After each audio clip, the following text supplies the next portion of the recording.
Good afternoon, and thank you for attending this session of the Cleveland Foundation's annual meeting. I'm Karen Long, manager of the Anisfield Wolf Book Awards. I'm pleased to be with you for the galvanizing power of the written word with my colleagues, Zachary Thomas, co-founder of Writers in Residence, and Tara Pringle Jefferson, digital communications manager for the Anisfield Wolf Book Awards. Please feel free to use the Q&A feature at the bottom of your screen to ask questions, and we'll answer as many as we can. I suspect all of us in this session are part of or engaged by the Black Lives Matter movement, something scholars describe as the largest global justice movement in history. I will admit that my mind keeps circling back to a small incident earlier last month when the actors Blake Lively and Ryan Reynolds apologized for having had their 2012 wedding on a southern South Carolina plantation. What interests me is they didn't see the 9 cabins where people were kept in bondage, even though the venue had labeled this spot with a road sign, Slave Street. Even though they had power and money and publicists to help them see. But now they, like us, are watching Black Lives Matter and feel bad enough to have given $200,000 to the NAACP as a kind of contrition. This lack of seeing is something the Anisfield Wolf Book Awards exists to address. Indeed, I think if Blake and Ryan had known about it and read some of its books, say A Tale of Two Plantations, their ability to see would have been sharpened. So today I'm going to give you a brief glimpse of the awards and then on to the good stuff, through literary activists who will speak about the work they are doing now. Every September, before COVID, about 1,600 people gathered in Cleveland to celebrate the best books that confront racism and celebrate diversity. Last year, we honored Tracy K. Smith, Tommy Orange, Andrew Delbanco, and Sonia Sanchez. Some of you were there. This is the lobby in Playhouse Square after an awards ceremony. In 2007, when the historian Taylor Branch on the left won our Lifetime Achievement Award, he looked out over the crowd and asked, "So what happened in Cleveland? What made all of you and no one else in literature square up to our inherited racism?" People kind of shrugged, looked around. But the answer, as it often does, boils down to one person, Edith Anisfield Wolf. She doesn't look like much of a radical, does she? She was a Clevelander who bet the family fortune that books could move the needle, change hearts and minds on this question of race. Do books change society? Whether you read them or not, books are continuously altering the water you swim in. Charles Darwin's On the Origin of Species, Simone de Beauvoir's The Second Sex, Nigeria's Chinua Achebe's Things Fall Apart, and of course there's no escaping the King James Bible. Take marriage equality, secured in the United States in 2015. I believe a chunk of this progress dates to Angels in America, 1993 watershed drama. After a 9-hour immersion in the AIDS epidemic, viewers and readers came away with a deeper connection to the LGBT community. So what do we know about Edith Anisfield Wolf? Not that much, but we do know her parents were immigrants and that when she was 12, in 1901, her father invited her to think with him about what to do with the family fortune. Mind you, this was 19 years before the 19th Amendment, which secured women's rights to vote.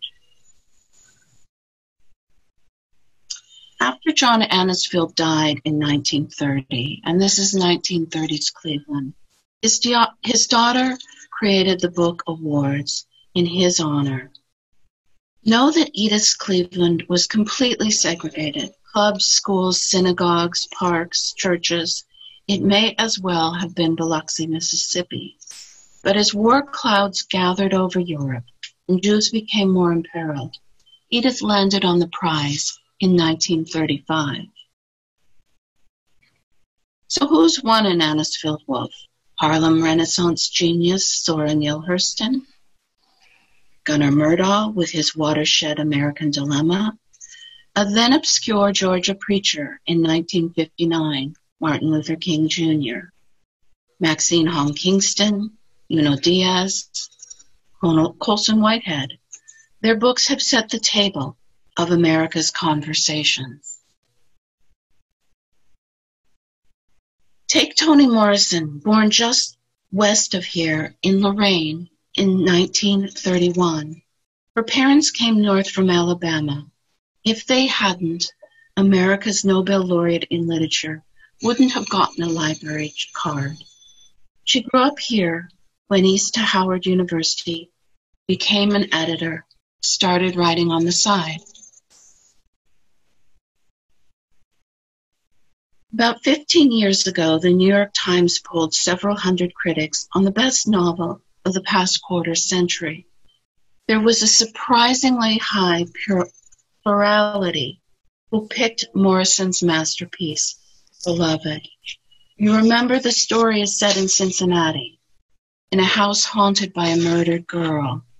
An escaped enslaved woman, Sethi, kills her child rather than see her returned to slavery.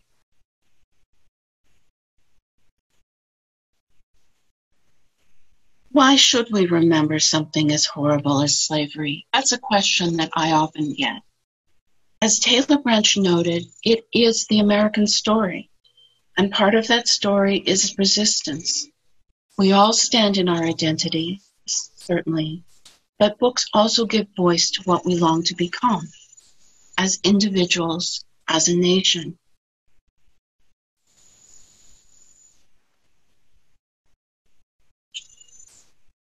And with each freedom struggle, a template is passed down. Civil rights to the gay rights, the disability rights movement, captured in Andrew Solomon's Anisfield Wolf Award-winning book, Far from the Tree. He writes frankly that he knows some resent him as a gay man, coat-tailing on the civil rights movement.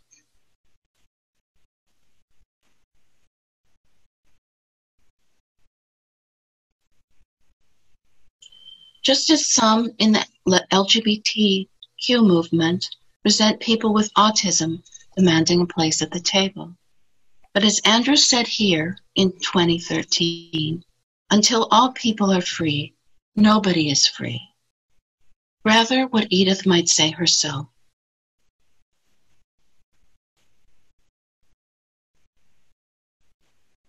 So what should we be reading now? You can pop on the Anisfield Wolf website and catch our most recent winners. And most urgently, you can see the opportunities to be with them through Cleveland Book Week, virtually, September 29th through October 4th this year.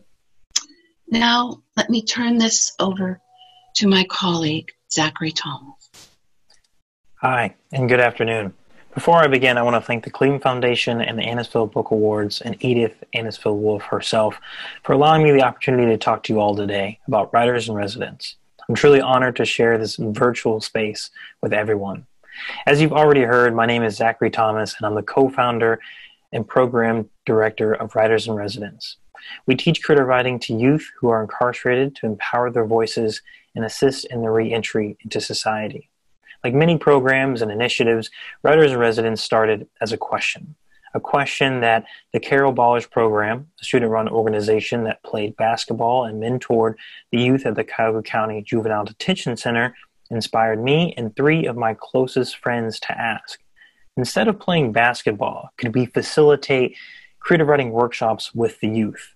Personally, I probably asked this question for 3 reasons. 1, because I'm not really good at playing basketball. And 2, because my friends who volunteered with the program had told me stories about how badly the youth whooped them in basketball. These weren't casual pickup games. These were competitive games with bragging rights on the line. And 3, because, and this was the serious reason, we learned that the Juvenile Detention Center prohibited the youth from having reading and writing materials inside their 6x8 cells. With only a sink, toilet, sleeping mat, and an opaque window in a space smaller than most of our closets, I first felt fear, then anger, and then sadness once I imagined the physical and emotional trauma of incarceration. Not only are these youth locked up and forgotten, but they are also separated and isolated from family, friends, and mentors. How can an institution rehabilitate a child between the ages of 13 and 18 if they haven't even been habilitated yet? Especially if they're not even given any tools or resources to cope and change. At the time, I was a sophomore studying creative writing and professional writing and literature at John Carroll University. I fell in love with language in high school and pursued that passion in college. And the same was true for the other co-founders. So sharing our interests with those youth, especially the ones who can't or don't want to play basketball, became one of the driving forces for us to answer our question. In the fall of 2016, we partnered with the Carroll Ballers program to pilot a creative writing workshop with the youth.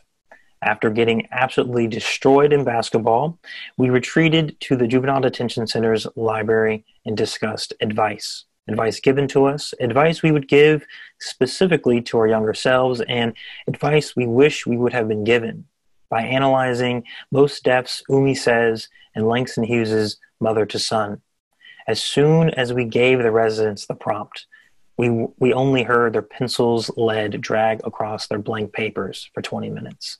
The silence was deafening. We were stunned. The Carroll Ballers were stunned. Even the correctional officer was stunned. I've worked here for several years, and I've never seen them this quiet, he whispered to us. And in that exact moment, I realized 3 things. 1, our creative writing workshops could change people's minds about how they perceive these youth. We could rewrite the narrative that these youth were nothing but a bunch of criminals, felons, and juveniles. We could empower their voices to remind our communities that they too have human dignity, which deserves to be recognized and respected. And the second realization I had was that our criminal justice system should be dismantled and rebuilt, not just reformed and amended, but defunded and redesigned, because despite working flawlessly for the defense and enforcement of structural racism in our country, mass incarceration, as Michelle Alexander describes it, is the new Jim Crow that unjustly and unfairly targets Black and brown communities. There are 2.3 million Americans incarcerated today, according to the Prison Policy Institute. That's over 100 Rocket Mortgage field houses, formerly known as the Quicken Loans Arena. 30% of the U.S. population identifies as Black, Indigenous, and as a person of color, yet only 60% of our incarcerated population identifies as BIPOC. Whereas 64% of our U.S. population identifies as white, there are only 39% of our prison population that identifies as white as well. The juvenile justice system also reflects the criminal justice system's racial disparity too, illustrating the depth of the systemic oppression of our young minorities. There are 44,000 youth who are incarcerated in the United States. That's the total population of Cleveland Heights. Then there are 2,200 youth who are incarcerated in Ohio, where young Black men like me are over 5.5 times more likely to be incarcerated than their white counterparts. We don't really know something until we witness it firsthand. And during that pilot creative writing workshop, all of the youth were Black and all of the Carroll Ballers were white. Writing alongside those residents buoyed all of this criminal justice information at the top of my head, while my heart began to sink. Also realizing that I could have been any one of them, that I am all of them. With the remainder of our time together, we asked the residents to complete a brief survey about their experience after everyone shared what they wrote. They said, "It helped me to express myself. I learned something new about myself. It let me know that no matter what happened, there's always another chance. It helped us bond like family. I felt like I had a family again." Not only did we find the answer to our question, but we also learned that we could create a space for our residents to creatively self-express and critically self-reflect. From that pilot creative writing workshop, we launched officially in the spring of 2017 at 2 facilities, the Cuyahoga County Juvenile Detention Center and the Cuyahoga Hills Juvenile Correctional Facility. Rachel Schratz and Michelina Mazzapra co-facilitated creative writing workshops at the Cuyahoga County Juvenile Detention Center for the young women, while Anthony and I co-facilitated creative writing workshops at the Cuyahoga Hills Juvenile Correctional Facility for the young men. And Dr. Philip Metris advised and championed for our program to the university. Because most of us had participated in creative writing workshops before, we modeled our creative writing workshops for the residents after our experiences. We accomplished the same 5 steps in every weekly 90-minute creative writing workshop, regardless of the text, technique, or theme we discussed or focused on. We start with a 5-minute creative writing activity leading into a discussion or a textual analysis. Then we give them the prompt. We then share and provide positive critique, and then conclude. Then, at the end of our creative writing workshop, which lasted for 12 weeks, we published our residents' creative writing in a chapbook and distributed them inside and on campus. By doing this, we freed their voices. We amplified their stories. We advocated on their behalf for change. We titled the chapbook, "Where Quincy Meets Green." Are there any guesses why? It's because of the facility's addresses. The Cuyahoga County Juvenile Detention Center sits at the corner of East 93rd Street and Quincy Avenue here in Cleveland. The Cuyahoga Hills Juvenile Correctional Facility sits far back off of Green Road. Literally, we brought our residents together in a single text whose creative writing dialogue with each other. Now, I want to read 2 pieces from our first chapbook with everyone. Feel free to use the applause reaction at the end of every reading. The first ponders Shakespeare's Hamlet. Homie Hamlet by D.L. To be or not, to be or not. Homie Hamlet thinks a lot. To be or not, to be or not. It is the question, the lesson that's stressing and messing and keeping him guessing about what he's destined. Homie Hamlet got a lot of problems. Now, the second expresses a particular kind of love. For the Love of Poetry by Elizabeth. The way your words complement those pages, our loves grow into different stages. I feel most complete when I read you. I feel you the same too. I hope you feel the same too. You will always be the love of my life. Unfortunately, you're a work of writing and not my wife. Now, many of you are probably asking yourself by now, what does this have to deal with the Cleveland Foundation and the Anisfield Book Awards? Well, let me tell you. If we fast forward to 2018 in the story I was just telling you, then you'll arrive at our intersection. For an entire year with much success, Writers in Residence operated smoothly. We grew in size, popularity, and impact inside the juvenile facilities and on campus. The co-founders were preparing to graduate and pass their leadership positions to younger, more fiery leaders. I, for one, planned on disappearing to Latin America to teach English. I dreamed of doing this since high school, and now I was making that a reality. That was until I met Karen Long, Lillian Curry, and Courtney Barton, who offered me a dream I didn't know I wanted. After hearing about Writers in Residence from Dr. Philip Metris, Karen asked us to observe one of our creative writing workshops that spring. So I added her name to our gate entry pass, and weeks later, we met her at the Cuyahoga Hills Juvenile Correctional Facility.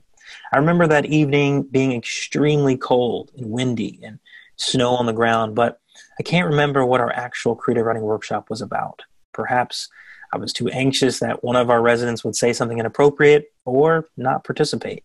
neither of which happened.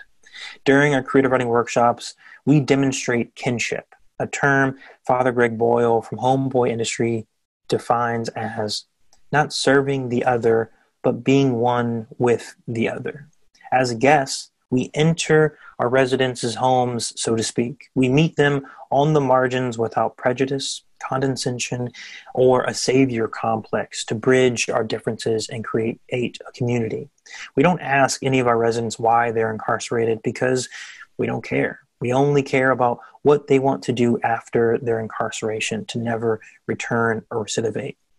We use current and representative literature during our creative writing workshops to engage them in discussions about what makes us human: love, hate, life, death, goals, dreams. We also discuss culture, race, gender, addictions, poverty, politics. We discuss anything and everything through literature. And that's probably what Karen observed. She witnessed writers in residence implement the work Edith pioneered and established as her legacy: to explore racial prejudice and celebrate human diversity. She wanted us to meet at the Cleveland Foundation with some of her colleagues to talk about writers in residence. So we did. They offered us a year-long fellowship grant to replicate our model at other colleges and universities in Ohio, and we accepted their support. Writers in Residence currently manages 6 cohorts: John Carroll University, Oberlin, Hiram, College of Wooster, Heidelberg University, and Marietta College. We trained and supervised over 55 college students to lead our creative writing workshops for over 75 residents this spring. We became a 501c3 nonprofit with our founding members serving as our initial board members. We donated over 1,500 N95 and cloth masks to our partnering juvenile facilities when we found out that there was a need for them. We paired our residents released from incarceration with mentors to assist in their reentry into society. And this is something that we're continuing to do as we continue to host creative writing workshops. Many of them have not even gone back to jail or prison. Many of them have found a job or gone back to school. We also conducted research that revealed significant gains in our residents' reading levels, persistence, passion, and confidence for writing, which adds to the already existing research that correlates higher literacy levels with lower recidivism rates. Our residents' increased sense of self-efficacy also is an important outcome, as previous research has shown that a belief in oneself increases motivation, a will to continue working past obstacles, and engagement in the work. These qualities are ones that we can hope that they take with them once they are released from incarceration. As we impact our residents, we also impact our student volunteers, many of whom are white, privileged young adults whose service experience with us educate them to advocate for the end of mass incarceration. For example, when asked to explain how creative writing workshops impacted them, a student volunteer said, "I felt honored that I got to share this space with the residents and that they trusted me to talk about their lives and share their writing. These workshops have reminded me of why writing is so important, and they've shown me that there's a whole lot of messed up stuff about the justice system that I need to learn." When asked to explain what they learned about the residents in the juvenile justice system through their service experience, another student volunteer said, "I learned that all of the residents have dealt with intense trauma in their lives. It's not just a statistic that you hear, it's the truth. I also learned that they have the capacity to learn and reflect and grow, and many of them genuinely want to do those things. I learned that the juvenile justice system is deeply flawed and honestly feels incredibly dehumanizing to me.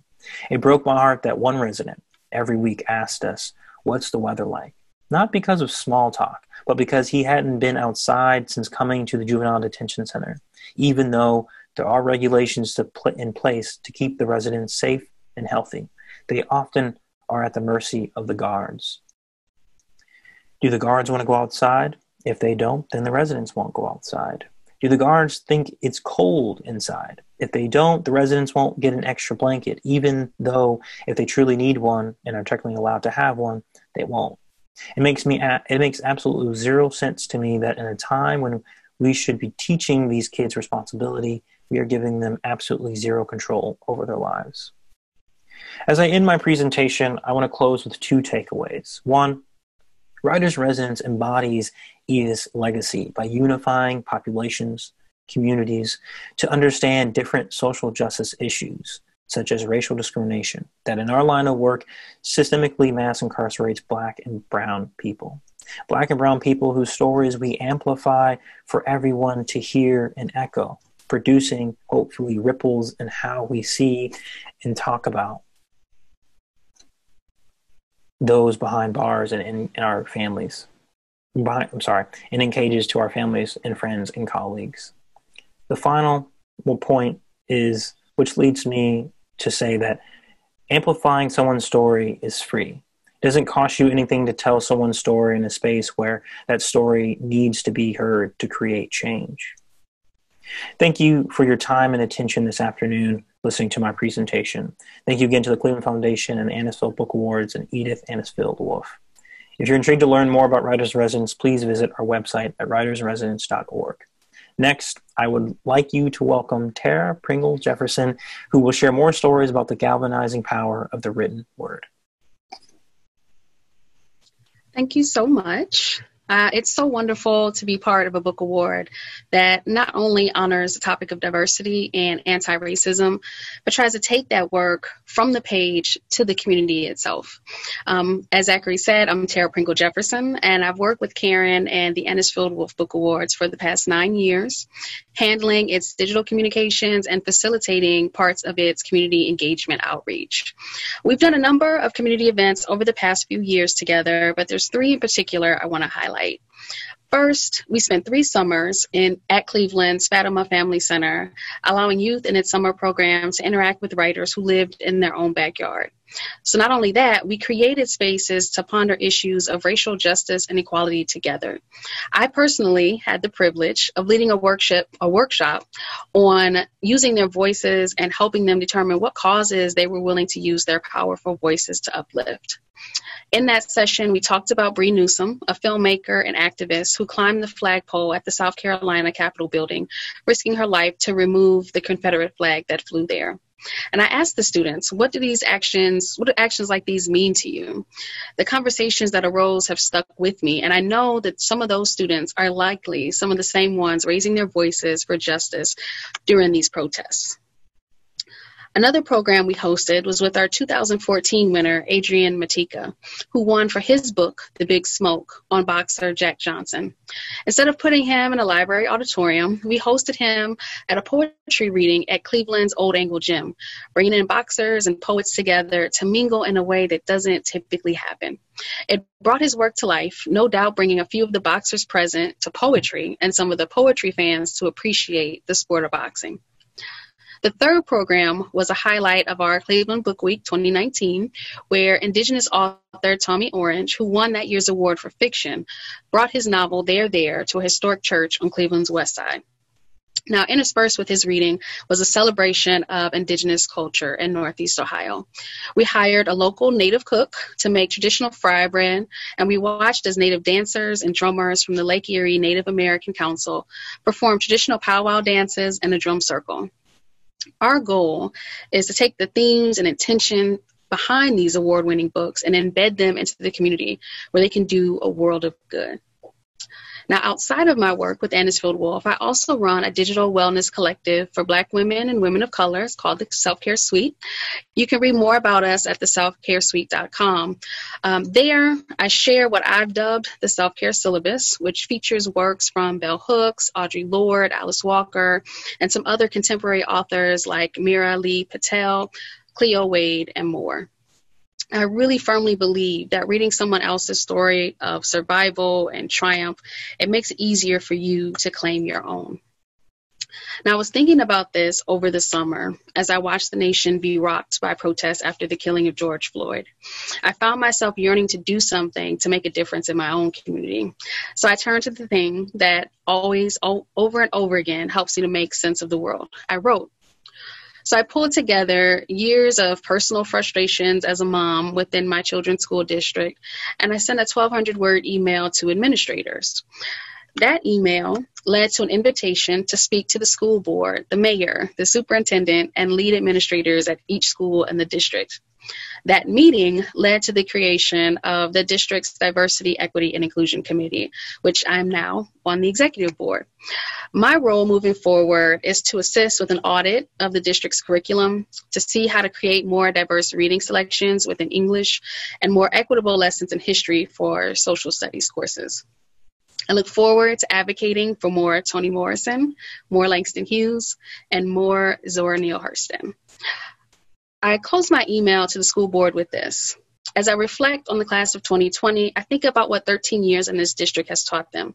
Are they going out to be empathetic, anti-racist contributors to a more just society? I would hope that that's the goal. And if it is the goal, it doesn't happen by accident. These conversations about race and diversity have real life implications. A better world does not happen by accident. The books that Anisfield Wolf honors every year are a contribution toward a more just world, and I'm so honored to have a role in that.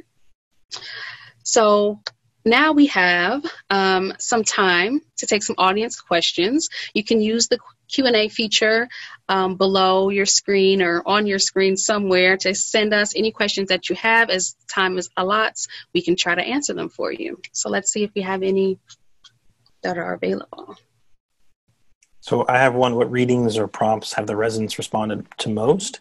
So at the beginning of every creative writing workshop we do it's called a 6-word memoir, and this is really entry level for our residents, and they love it so much, even if they've done it before, just because we sort of flip the script. So if a resident doesn't believe or think that they're a writer, we'll easily intro this workshop where they just describe themselves in 6 words, go over a few examples of different 6-word memoirs, and I have them write at least 10 or more. So you have 10 lines at the end of this workshop, and then I tell them, well, in my definition, 10 lines kind of creates a poem.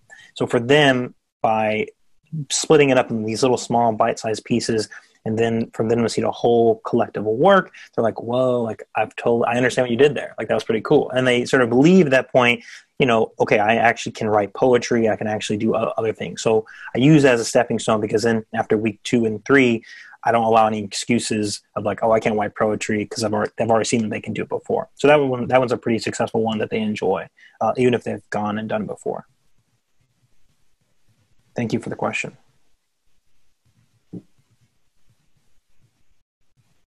Okay, how are we adapting writers and residents? Very good question. So right now we're working with our community partners to provide remote and virtual creative writing workshops with our inside juvenile facilities. That's something we're going to be launching in a few weeks, actually, with several of our cohorts. Because we can't go inside physically into a jail or a prison because of COVID-19, we're working with them and their technology, and hopefully to provide some technology support where we can facilitate workshops remotely. Thank you for that question too. And I think at this time we want to transition to a video. We do have a beautiful video that takes 4 minutes, and with your forbearance, we'll show it now. It takes us out of the way and lets some of the language that has won Anisfield Wolf acclaim go out into the world via the RTA Red Line. Please enjoy.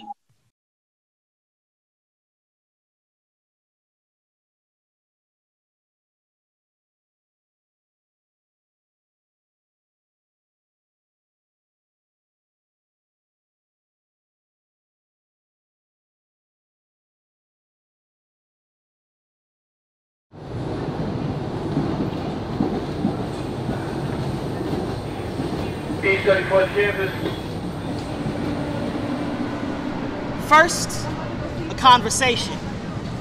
Now, a volcano. Doors closed. Have you ever fallen into the vowels on a dark woman's lips as she blew a simple phrase like good morning? Buckle your seatbelt. You are about to fall deep in the sinkhole that is my love. We should fight, not, mind you, to pretend we're gods or act like our oppressors, but by saying that we're immune to oppression and we want what is ours. We're silhouettes.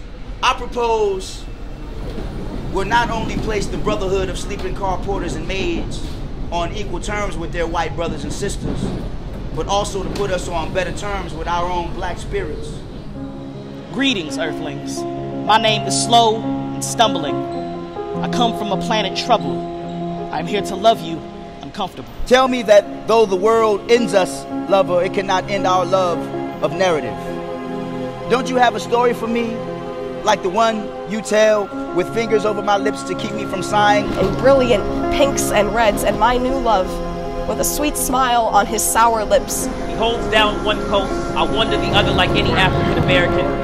Africa with its condition, and America with its condition, and black folk born in this nation, content to carry half of each. And now I have to find a creative way to describe this pain, shape it into something easy to swallow. Stubborn reed, hollow at both ends, she'll whistle and hum and float into dawn. I've seen a mother sing a song that captured grief and celebration in the same notes, and I knew it was the blackest thing. If hell is a crater to a crater to a crater to a crater, what then is heaven? Now that my wrists are cuffed, I am not like a citizen. I meant no harm, I meant no harm. And so she told me I can see. Funny they could train a hound not to suck the value from a slave, yet we can't manage to stop a man in uniform from pressing his knee into throats. You ache with the need to convince yourself that you do exist in the real world. I bear the crescendo of ocean inside me, carry its bones inside my attack.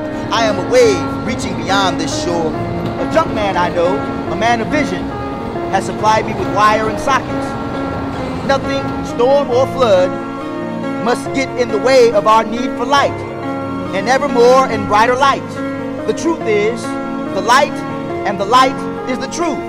We are staring at the void, at the edge of Americanness. The begonia is too beautiful. We must love and be loved.